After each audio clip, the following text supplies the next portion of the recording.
Focus stock మార్కెట్లు భారీగా పతనమవుతున్నాయి. ప్రతిరోజు లక్షల కోట్ల సంపద ఆవిరవుతోంది.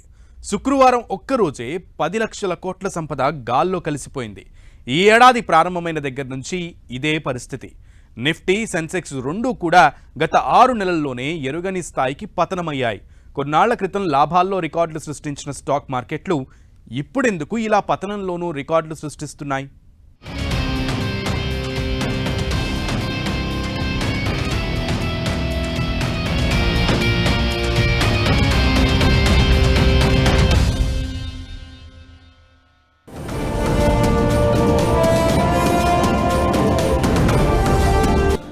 6 నెలల్లో ఇన్వెస్టర్ల డబ్బు 85 లక్షల కోట్లు ఆవిరి. స్టాక్ మార్కెట్లలో రోలర్ కోస్టర్ రైడ్ కొనసాగుతోంది. ఈ ఏడాది ప్రారంభమైనప్పటి నుంచి ఇదే ట్రెండ్ కొనసాగుతోంది. ఫిబ్రవరి నెలలో ఈ ట్రెండ్ మరీ ఎక్కువగా ఉంది. పైగా వరుసగా 5 నెలలు నష్టాలతో ముగియడంతో మదుపరులు కకావికలమవుతున్నారు. 2024 సెప్టెంబర్తో పోల్చితే మార్కెట్లలో పెట్టుబడి పెట్టిన వారు 85 లక్షల కోట్లు నష్టపోయారు. అదే పనిగా అమ్ముతున్న విదేశీ సంస్థాగత మదుపరులు ఓ కారణమైతే మిగిలిన కారణాలు కొన్ని. 1996 నుంచి చూస్తే ఇలా వరుసగా 4-5 నెలలు నష్టపోవడం 6 సార్లు మాత్రమే.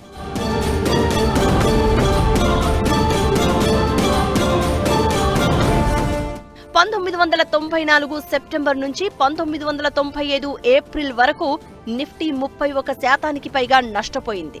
అప్పట్లో ఆ నష్టాలు 8 నెలలు సాగాయి.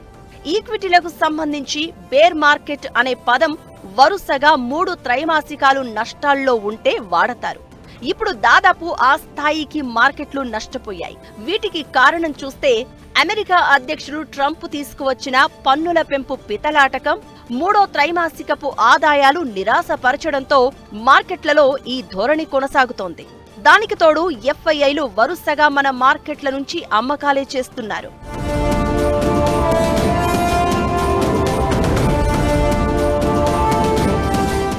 సెన్సెక్స్ సెప్టెంబర్ 27న 85,978 పాయింట్లకు చేరిన తర్వాత చూస్తే ఫిబ్రవరి ట్రేడింగ్ చివరి రోజున 73,159 పాయింట్లకు పతనమైంది. అంటే 12,819 పాయింట్లు నష్టపోయింది. నిఫ్టీ కూడా 26,277 పాయింట్లతో పోల్చితే 22,105 స్థాయికి పతనమైంది. 4,172 పాయింట్లు నష్టపోయింది. ఈ 2 ఇండెక్స్ల డాటానే ఇలా ఉంటే స్మాల్ అండ్ మిడ్ క్యాప్ సెక్టార్ల స్టాక్స్ లో ఈ నష్టం మరీ భారీగా ఉంది. Jai Corp, Vakrangee Limited, Zen Technologies, Quick Heal Technologies, Swelect Energy, Precision Camshafts వంటి కంపెనీలు తమ మార్కెట్ క్యాపిటలైజేషన్ లో 70% నష్టపోయాయి. ఈ 2025లోని స్మాల్ క్యాప్ సెక్టార్ దాదాపు 16 లక్షల కోట్ల మేర నష్టపోయింది. 936 కంపెనీలు లిస్ట్ అయి ఉన్న బీఎస్ఈ స్మాల్ క్యాప్ ఇండెక్స్ లో 518 కంపెనీలు 20% వరకు నష్టపోయాయి.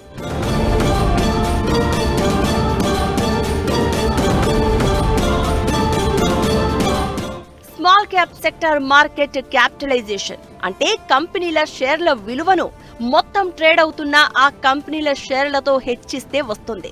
జనరల్ గా ఇది 4,000 కోట్ల నుంచి 25,000 కోట్ల వరకు ఉండే స్టాక్స్ ని స్మాల్ క్యాప్ అంటూ ఉంటారు.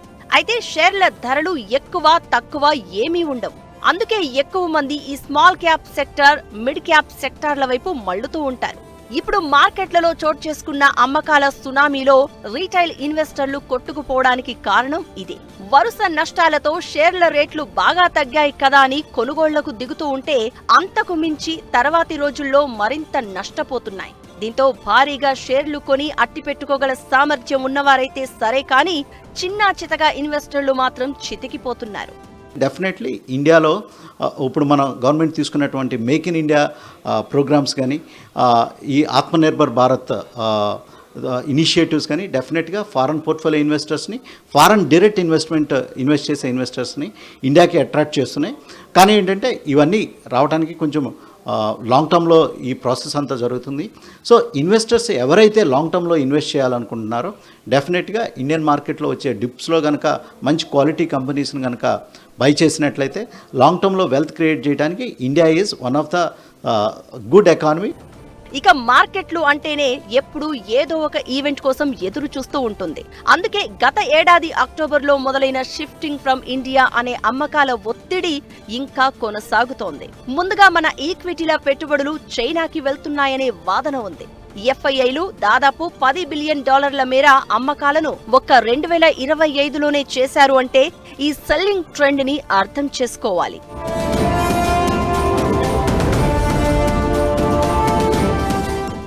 ఫారెన్ పోర్ట్ఫోలియో ఇన్వెస్టర్లు అంటే విదేశీ సంస్థాగత మదుపరులు ఎందుకు మన మార్కెట్ల నుంచి తమ పెట్టుబడి తీసేసుకుంటున్నారు? ఈ డౌట్ రావడం సహజం. ఎక్కడైనా సరే తక్కువ రేట్లలో కొనడం, మంచి లాభం రాగానే అమ్మేయడం స్టాక్ మార్కెట్లలో సహజం.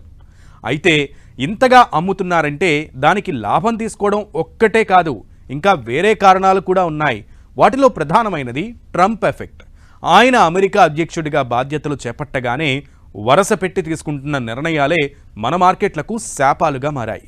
అదెలానో ఇప్పుడు చూడండి.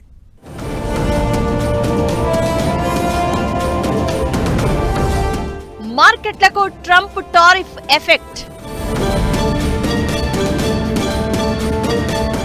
ఇంట్రాడేలో 18 లక్షల కోట్ల నష్టం. ఎఫ్ఐఐలు sell India, buy China formula follow అవుతున్నారా? ఫిబ్రవరి ట్రేడింగ్ చివరి రోజున మార్కెట్లలో బ్లడ్ బాత్ చోటు చేసుకుందని చెప్పాలి. 2025లో సింగిల్ డే బిగ్గెస్ట్ లాస్ గా ఫిబ్రవరి 28 నిలిచిపోతుంది. నిఫ్టీ 420 పాయింట్లు పతనం కాగా సెన్సెక్స్ 1414 పాయింట్లు కోల్పోయింది. ఐటీ, మెటల్ స్టాక్స్ లో భారీగా నష్టాలు చోటు చేసుకున్నాయి. నిజానికి ఇది ఒక్క రోజులో చోటు చేసుకున్న పతనం కాదు. ఈ పరిణామాలు గత 6 నెలలుగా చూస్తున్నవి.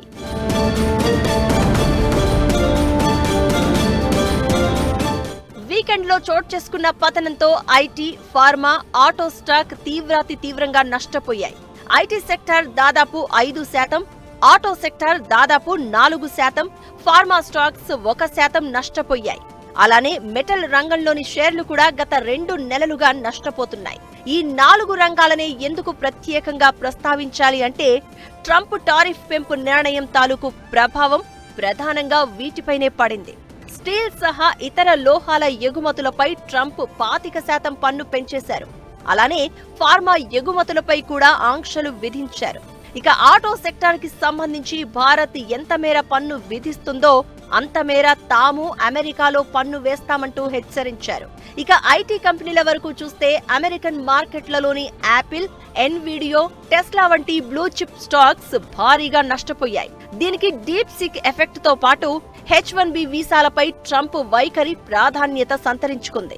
లోకల్ అమెరికన్లకే స్కిల్డ్ జాబ్స్ ఇవ్వాలనే డిమాండ్తో ఐటీ కంపెనీలపై అదనపు భారం పడనుంది. దాంతో పాటే కంపెనీల ఆర్థిక ఫలితాలు నిరాశపరచడంతో అమెరికన్ ఐటీ కంపెనీలు నష్టపోతున్నాయి. ఇదే ప్రభావం మన ఐటీ స్టాక్స్ పై కూడా విపరీతంగా ఉంది. ఇవన్నీ కూడా పరోక్షంగా మన మార్కెట్లను ప్రభావితం చేసే అంశాలు. పైపైన చూసేవారికి మార్కెట్లు భారీగా నష్టపోయాయని కనిపిస్తుంది. కానీ ఇది ఇంకా కొనసాగే సూచనలు వస్తున్నాయి.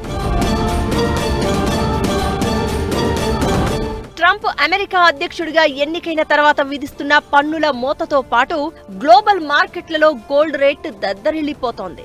మన ఈక్విటీల్లో పెట్టుబడులు పెట్టే ఎఫ్ఐఐలు గోల్డ్లోనూ ఇన్వెస్ట్ చేస్తున్నారు. మరోవైపు అమెరికా బాండ్లలో ట్రెజరీ ఈల్డ్ కూడా 4.5% పైనే స్థిరంగా కొనసాగుతోంది.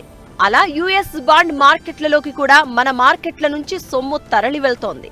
ఇదొక్కటే కాకుండా యుఎస్ లో కన్స్యూమర్ల డిమాండ్ తగ్గిందని, ఇది రాబోయే రోజుల్లో ఎకనామిక్ గ్రోత్ ని దెబ్బతీస్తుందనే ప్రచారం సాగింది. దీంతో అమెరికన్ మార్కెట్లు కూడా అడపాదడపా నష్టపోతున్నాయి. అమెరికాలో వృద్ధి రేటు తగ్గుతుందనే ప్రచారం తప్పకుండా ప్రపంచ దేశాలన్నింటిపై పడుతుంది. ఈ ప్రభావమే మన మార్కెట్లలోనూ కొన్ని సెషన్లుగా కొనసాగుతోంది.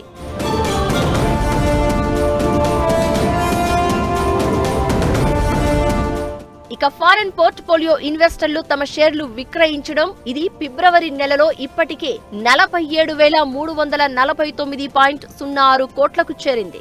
అయితే ఈ అమ్మకాలను బ్యాలెన్స్ చేయడానికి దేశీయంగా ఉన్న సంస్థలు ముందుకు వచ్చి 52,544 కోట్ల మేర కొనుగోళ్లు చేశాయి. మరైనా ఎందుకు ఇంకా ఈ ఎఫ్ఐఐల అమ్మకాల గురించి మాట్లాడుకోవాలంటే మన స్టాక్ మార్కెట్లు గత 2 ఏళ్ల నుంచి అద్భుతమైన రిటర్న్స్ ఇచ్చాయి.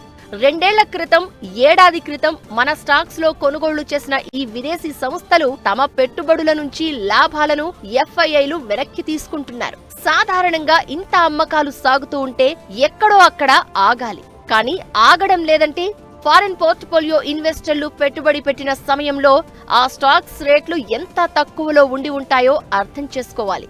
ఎఫ్ఐఐలు గత ఏడాది అక్టోబర్ నుంచి 2 లక్షల కోట్లు వెనక్కి తీసుకున్నారు.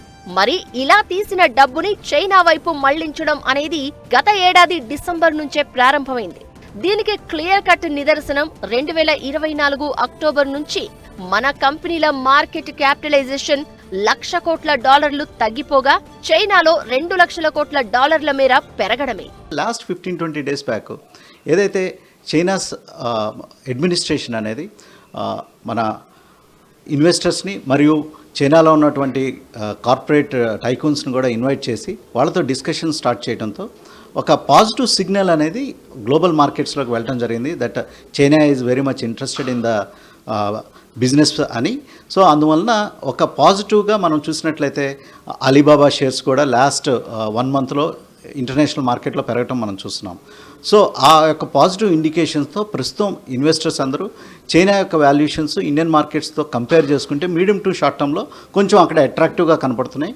నెక్స్ట్ ఏదన్నా చైనాకి మరియు యుఎస్కి మధ్య అనూహ్యంగా ఏమైనా మంచి ఒప్పందం కనుక జరిగినట్లయితే కనుక అది చైనాకి పాజిటివ్గా అవడానికి అవకాశం ఉన్న ఉద్దేశంతో కొంత వరకు ఇండియాలో కొంచెం సెల్లింగ్ చేసి చైనాలో మళ్ళీ బయింగ్ చేయడానికి ట్రై చేస్తున్నారు. ఇప్పుడు నడుస్తున్న కార్పొరేట్ కంపెనీల ఆదాయాల సీజన్లో 3వ త్రైమాసికపు ఫలితాలు అంతంత మాత్రంగానే ఉన్నాయి. ఐటీ నుంచి ఆటో, క్యాపిటల్ గూడ్స్ సహా అన్ని రంగాల కంపెనీల రిజల్ట్స్ నిరాశపరిచాయి. ఈ కోణంలోనే మార్కెట్లలో నష్టాలు కొనసాగుతున్నాయి. అందుకే ఈ మార్కెట్ల జోలికి లాంగ్ టర్మ్ వ్యూహాల్లో వెళ్లాలే కానీ 6 నెలల కోసమో ఏడాది కోసమో అయితే బుక్ అయిపోయినట్లే అని భావించాలి. ఫండమెంటల్స్ బలంగా ఉన్న కంపెనీల్లో ఇన్వెస్ట్ చేస్తేనే భవిష్యత్తులో లాభపడవచ్చు అనేది ఈ రంగంలోని అనుభవజ్ఞులు, ఎనలిస్టులు చెప్తోన్న మాట.